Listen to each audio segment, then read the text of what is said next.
Good evening, everyone. This is Barrett Christian Giels coming to you once again from beautiful Cape Cod. Today is Monday, July 13th, and right behind me you can see is the Barnstable Town Hall.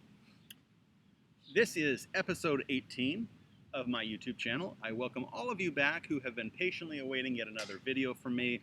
I did have a couple days of hiatus as I desperately needed them to get a lot of other things done in my life, such as mailing a gift to my mother in Germany in the hopes that it will actually arrive on time next week, as well as doing basic everyday things like eating, showering, and shopping. So I am still getting the hang of the flow of recording time and the amount of time it takes to produce the videos and upload them and so on. So I ask your patience as I continue to learn how to follow this process. So today, I am again going to be talking about one of my influencers, one of my top influencers. As you've seen in my earlier videos, I've already done a number of influencers. And this next one is someone that I felt was appropriate, very appropriate to share right now at this exact moment in America, in the United States, because of the COVID-19 pandemic and because of the many different topics of conversation that the pandemic has been stoking in recent weeks and months. So this next top influencer, his name is Vine Deloria. He was a Native American scholar, and I came to learn of him many years ago when I was first experiencing my own cultural immersion working with a tribal people here in North America. The year was 1997, and I had been sent by a religious order that I was a member of at the time, the Society of Jesus of New England, also known as the Jesuits. I was sent on what was called an experiment, and in that particular word, I don't mean a scientific experiment. I mean more of a spiritual quest or experiment. I was sent to live and work with the Lakota Sioux people of the state of South Dakota in 1997. And this was my first experience as an adult of actually working with a tribal people who had lived in that part of the world for many years, centuries before my ancestry and those like me who came from Europe had first come to the Americas. And while I was on that reservation, I lived on the Rosebud Reservation. While I was there, it was a very profound experience for me because I had never lived among tribal people before. And so the representations that I had seen of Indians or Native Americans of North America had been just that. They had been representations, they had been portrayals, but they weren't necessarily accurate in accord with what the lives of tribal peoples are in this day and age here in the Americas. So it was a very unfamiliar experience for me. One memory that I have even now that was very interesting was, and it was a memory that really drives home the point of how weird it can be when cultures collide, is I remember being able to watch the television show Seinfeld on a television set in the Jesuit residence where I lived on this reservation in South Dakota where many Lakota people lived.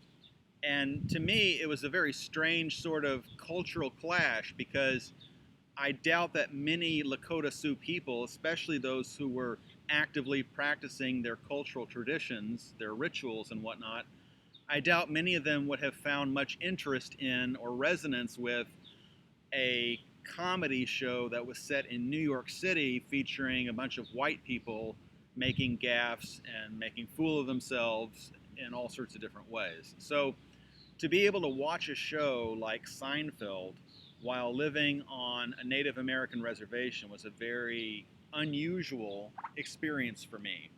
And it's something that I remember to this day because it really I think it gave me a sense of how strange cultures can be when they clash and when they become hybrids, when one culture mixes with and melds with another culture. You get these very interesting moments like watching a television show that you figure no one where you live is going to find it of interest. So I lived on this reservation for about 3.5 months, and it was a profound experience for me. I was a very young man at the time, and so I was still very open to and interested in new experiences. I am still today, but at that time, being a young man in my 20s, I was, very impressionable still, obviously, because I was that young. And I was deeply impressed by the cultural practices of the Lakota people. One of my great memories of that time was actually being invited to participate in a sweat lodge at a nearby retreat center that I got snowed in to in April of that year when a blizzard went through South Dakota at that time. And so our plans were forcibly changed due to a blizzard. And so I ended up being invited to participate in this sweat lodge that was a very unexpected and welcome gift, even though at the time I didn't really realize, obviously, how I would feel about it in hindsight. And it was this experience of actually living on this reservation with the Lakota people that planted the seed, in a sense, of my interest that would later make me very open to the teachings and the mentoring of Dr. Pamela Colorado, whom I profiled in my YouTube channel as my first top influencer. And I profiled her as my first top influencer because she is my true top influencer in my life in regards to non-blood family connections that have radically impacted who I became as a person. So, this man, Vine Deloria, whom I mentioned, who is today's top influencer, he wrote a fascinating book that I read much of around the time I was living on the reservation. And the book's title is God is Red. And in this title, red can be seen to be referring to the hoops, the colors of the hoops of the different peoples of the world. And some of you may have seen dream catchers or different imagery where there's 4 different colors in a hoop. There's white, yellow, red, and black. And so in this book, God is Red, the one overarching idea that Vine Deloria spoke of that has stayed with me to this day and has been on my mind due to the pandemic and everything that's happening is Vine Deloria spoke about America and American culture as being a culture that is very much focused on rights rather than responsibilities, or rights more than responsibilities at the very least. And what I mean by that is think about the Bill of Rights and all of the rights that we are granted as American citizens under the Constitution and the Bill of Rights. All the things that we expect: freedom of press, freedom of religion, freedom of assembly, a right to not be, subject to undue search and seizure. We have many, many different rights as American citizens. But what our culture doesn't really do a very good job of in comparison is articulating what are our responsibilities to ourselves and to each other. And so this topic of rights versus responsibilities has been on my mind a lot lately because a lot of people that take issue with being asked or even required to wear masks as a basic precautionary preventative measure against coronavirus infection, many people will cite that it's a personal infringement on their rights, that they have the right to choose what they want and they have the right to choose to not wear a mask. And granted, yes, it is not possible to enforce mask wearing on a massive scale, certainly not at all easily because of the size of our population and the limited resources of the institutions that would implement such a policy and then enforce it. So enforcing it is, in a sense, a matter of asking people to police themselves and hope and encourage that people will actually do so to the degree necessary to minimize the risk of ongoing transmission of the coronavirus in communities throughout this entire country. Now, obviously, in looking at the numbers, there is a continued growth in coronavirus cases here in this country. And in fact, this last weekend, I updated an article that I wrote the previous weekend over the 4th of July. And in this article, I specifically focused on the statistics on the pandemic's growth in 13 states of the United States. And they are California, Arizona, Oklahoma, Texas, Arkansas, Louisiana, Mississippi, Alabama, Georgia, Florida, Tennessee, South Carolina, and North Carolina. So I looked at these 13 states, and I looked at the cases that they are experiencing, daily new reported infections of coronavirus in these 13 states. And then I separately looked at all those states, but excluded California and Arizona, and looked at what I call the classic South. And some might say, well, if you're going to consider the classic South, why did you not consider Kentucky and Virginia? And I didn't include those because those two states in particular have had relatively flat curves of the coronavirus pandemic for the last many weeks. Now that is subject to change, obviously, but as of my most recent assessment, those two states were doing fairly well. What I found when I looked at the statistics in this last weekend, just passed, was that as compared to the past weekend, when 40% of the new coronavirus infections reported in the whole United States were in these states I mentioned, now the number had grown to 46%. So this particular cohort of a very small number of states now represent a very large portion of the coronavirus infections in this country. And even more sobering was the fact of what I saw when I looked at the number of cases in the entire world, reported cases of infection, and what percentage of the entire caseload in the world is just in these states in the American South. And of the now nearly 13 million cases of infection in the world, about 1.5 million approximately is the number of cases in these states, making about 8%, 8 to 9% of cases in the entire world are in this collection of a minority of states of one country on one continent. So we have a massive public health problem. It is aptly and correctly described as a crisis, as an emergency. We have levels of infection occurring now that are increasingly challenging to contain at the minimum and begin to reduce. And one of the reasons that we're having this problem is because of insufficient compliance with the request or the orders to wear masks. Now, Texas was in the news recently because the governor there had instituted a stricter policy regarding masks. And I applaud him for doing so, even though sadly it may be coming too little too late to prevent the worst of the consequences of what will be unfolding in the coming weeks.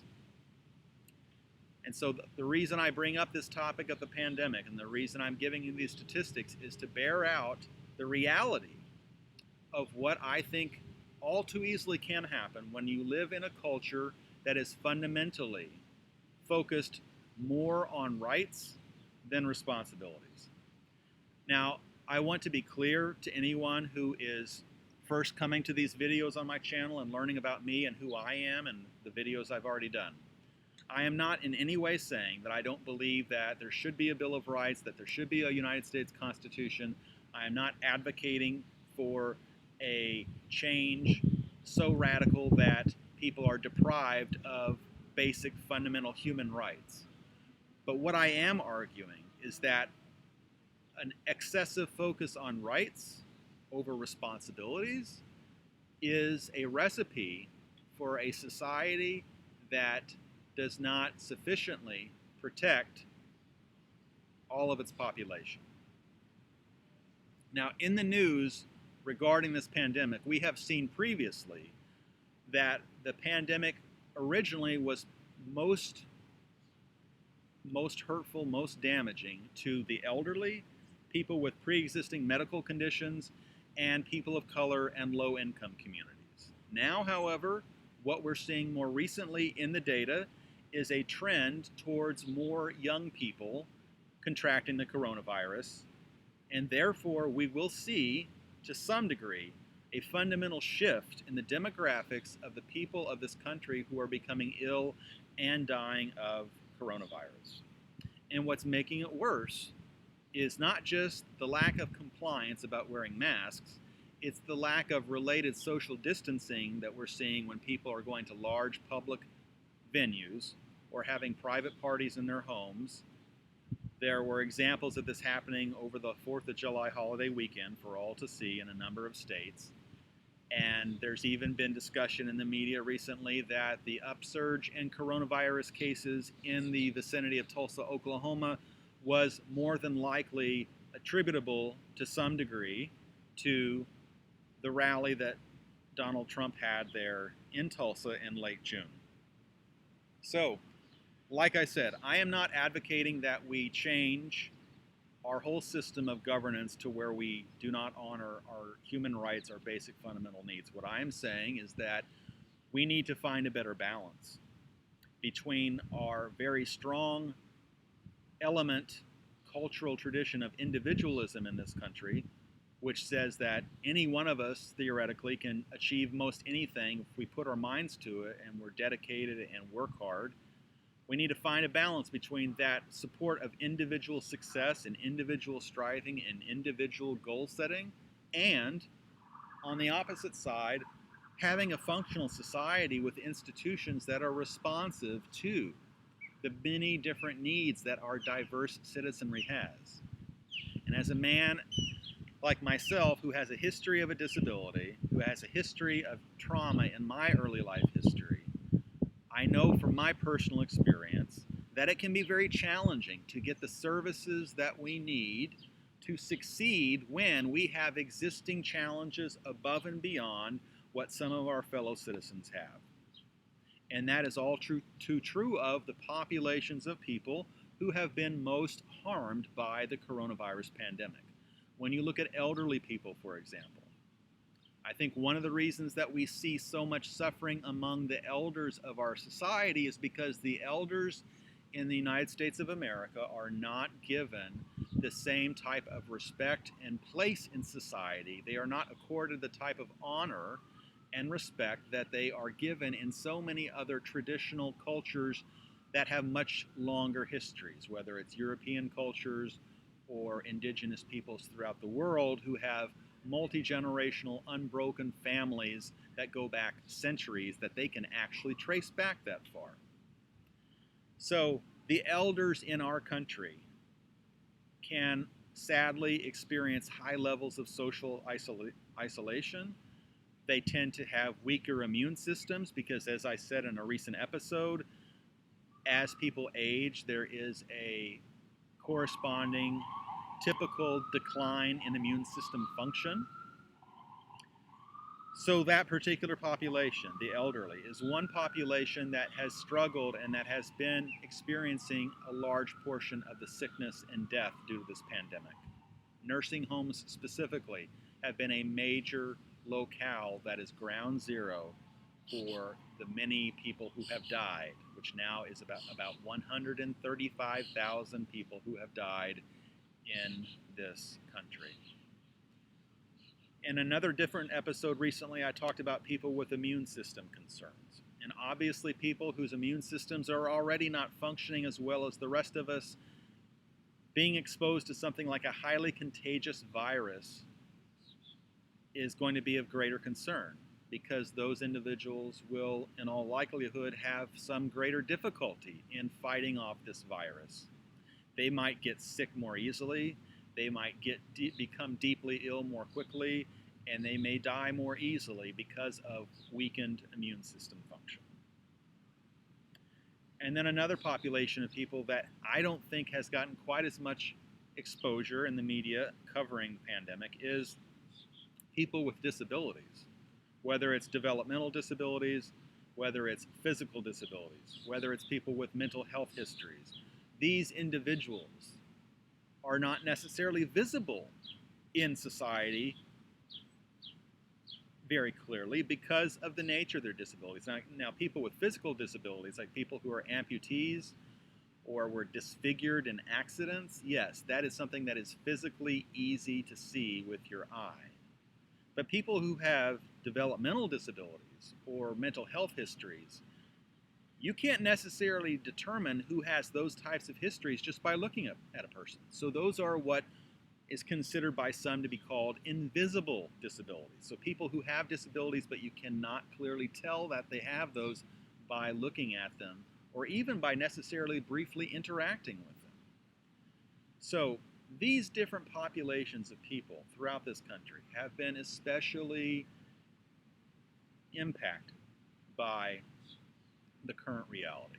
And sadly, given what is currently happening in many states that are experiencing increases in the pandemic numbers, it is apparently becoming very likely now that this pandemic is going to worsen before it gets better. And what that means is that it's even more imperative than ever that we do basic things to respect ourselves and to respect one another. And so I ask you again, like I did in a previous episode, please wear your masks. It is a very small sacrifice to make to ensure your own safety as well as the safety of those in your community. Now I invite you to do this exercise with me as a way of contemplating this issue. If you lived in a small town, let's say you live in a town of 1,000 people or less, and the town is so small that you basically know most of the adults and what occupations they hold. Imagine, if you will, if you live in a town that is something like the towns that were more common in America a generation ago. Towns that are very self-sufficient, that have occupations such as butchers and small business owners, laundromats, all these types of small businesses that are owned by individuals and by families in that community rather than necessarily a chain or managed by some party outside of the community where they're set. These communities, these very self-sufficient communities, these communities that are still able to do that, imagine if a percentage of that population gets sick and suddenly the people that you rely on to have an ambulance brought to you, to clean your teeth, to give you an annual physical, to provide you food, to provide you current functional warm clothing. All of these different things that the network of human beings in your life provide to you. Imagine if a lot of those supplies, a lot of those relationship chains are broken. In those scenarios, are you going to just learn all of those skills on your own in the clap of a finger? Snap of a finger, I should say. Are you going to be able to learn all those skills by yourself? Yes, you could probably learn a lot of them by yourself in your own time, but could you instantaneously or within a week learn how to knit, how to grow food in the earth if you've never practiced agriculture? More than likely, you would struggle to meet your basic needs if enough people in your life that you depend upon for many different things suddenly vanished because they were sick or hospitalized or if they had died. So the point that I'm trying to make is that we are very interconnected. And it's a measure of our globalized society that the coronavirus pandemic is truly a global pandemic that has spread that quickly because we are that globalized. Our commerce, our trade, our relationships between countries is so deeply interwoven, intertwined, that so much of what we rely upon in a single day often comes from communities now far away from us, or certainly not within an hour's drive. And so what I'm effectively saying is that when one person in your community gets sick, it can dramatically impact many more people than the one person who has fallen ill. And one last great example I'll provide before concluding this episode is think of school teachers. In the media right now, we are seeing growing coverage and a sense of growing anxiety, I would say, about what is going to happen come mid and late August and early September as millions of people who are of school age go back to school. From kindergartners to first graders to elementary school kids to high school students to college students to graduate students. There are so many people in our country who are in the midst of some sort of formal or informal educational process. They have committed years of their lives to becoming educated, to provide some sort of meaningful service in their community, in their country, in the world. And now we face the very distinct possibility that these plans to become better educated by so many of our fellow Americans, both minor children as well as grown adults, so many of these plans may be put on hold, postponed indefinitely, canceled, revised, given up on. And that is a major blow to our future economy. The impacts of what we are going through right now with this pandemic could last and be with us for years, even a decade. This is a grand reshuffling of our current life reality. And as much as I would like to go back to many things of what we had before, and as much as many Americans and people throughout the world would like to go back to the world as it was in 2019, the very end of last year, before this all began, it is a door that is not a door we can walk back through the other way. It is a one-way door, sadly enough. And I personally deal with sadness every day. I feel sadness every day about what has happened, not just in the United States of America, but in Germany, where my mother's family lives, throughout Europe, in India, where they are having a massive problem with the coronavirus, in Brazil, in Mexico, in Southeast Asia, in Australia. This pandemic is fundamentally disrupting economies and people's livelihoods throughout the entire world. And only 13 million people have been infected, and this is what has happened with only 13 million approximate reported infections. 13 million in a world with a population of over 7 billion. This is what 13 million people sickened can do to an entire planet's economy. So as I close tonight, what I want to invite my viewers to do is to sit with this contemplation that I have offered you. Imagine the community that you live in. Think about where you live now. Think about who you rely on. Think about the services that you expect to receive. Think about the people who hold the jobs that serve you. What would happen if you didn't have your doctor available? What would happen if you couldn't go see your dentist? I haven't been able to go to my clinic where I get my teeth cleaned for 2 months now, since 2 months late. I should have had a cleaning in mid-May. It is now mid-July. And these all have consequences. We could literally have an epidemic of bad American teeth in future years, depending on how long this goes on. Because sadly, we have to prioritize, right? What's more important, your teeth falling out or dying? Obviously, if you're sick with the coronavirus, your teeth having some issues is going to be a lesser priority. So the bottom line is, please wear your masks. We wear seatbelts every day to save lives, to prevent the worst happening if we're in a car accident. We have stewardesses in airplanes who teach us the procedures for emergency evacuation in the event that you're in a serious aircraft-related mishap. We have so many things that we do daily to protect ourselves anyway. Wearing a mask and taking the time it takes to put it on and wash it is worth it if it means protecting yourself and your own life or the lives of the people that you care about. So I welcome you tonight, or when you have time, to contemplate your community where you live, who you depend upon, what you think your rights are, And what are your responsibilities to yourself and your community? What are the ways that you can contribute to the world around you? I think sadly we've become very far adrift from that time in American history when John F. Kennedy said, "Ask not what your country can do for you, but what you can do for your country."